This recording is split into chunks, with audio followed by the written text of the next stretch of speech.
Hey everybody, this is Niall and Alex. Well, not Alex right now because she's studying for a certification for her career.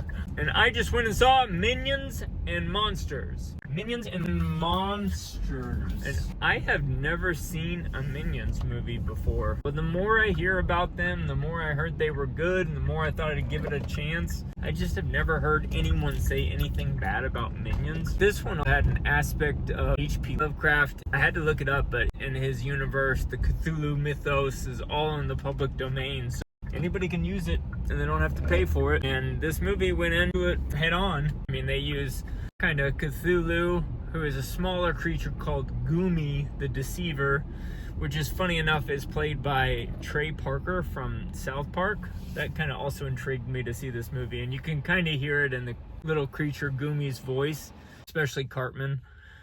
I was kind of surprised though going into it. I was expecting more of the monsters. The first 2/3 of the movie, kind of Minions like background, starting way back during ancient Greece, and then go through time as they're trying to find a big boss. Big boss, big boss, big boss, big boss, big boss. They meet a cyclops and a mummy and a magician, and they obtain this scary book of spells. Years later, they would use that to summon Goomy, which that whole section takes up like 2/3 of the movie. And you get to see like kind of a cool transition of them through the different ages. And then the second act, you get to see them as they're working through 1920s Hollywood.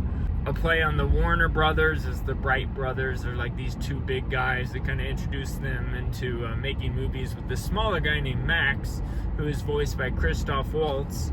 You get to see how Hollywood started. There's some homage paid to like Buster Keaton and the Stooges, and all of that was pretty neat. And then the last third of the movie is where the monsters come in from the Cthulhu mythos, and they've got the big like fish creature from Dagon Creek, and then creature from I think it's the Shadow over Innsmouth.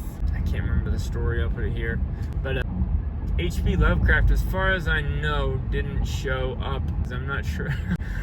I don't know if Lovecraft would have taken kindly to small little yellow creatures. Probably would have had some racist remarks about it.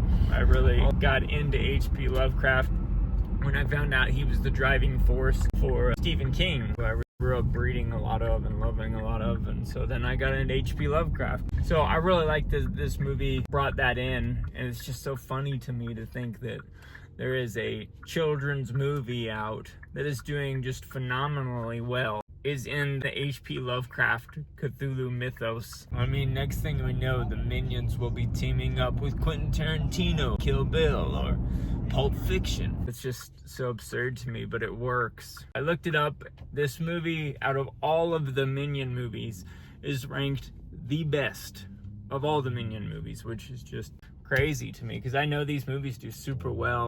Seems like this movie has been doing like the best of them all. I would watch this movie again if somebody, like if Alex wanted to go watch it, I probably would go watch it again. It is entertaining in the same way that like cartoons are entertaining. It's just dumb, funny humor. I did laugh out loud a few times. Rotten Tomatoes gave it, at this point in time, it has a 90%. I would give this an 84%. Some of the humor was a little like just repetitive and childish, but I fully expected that.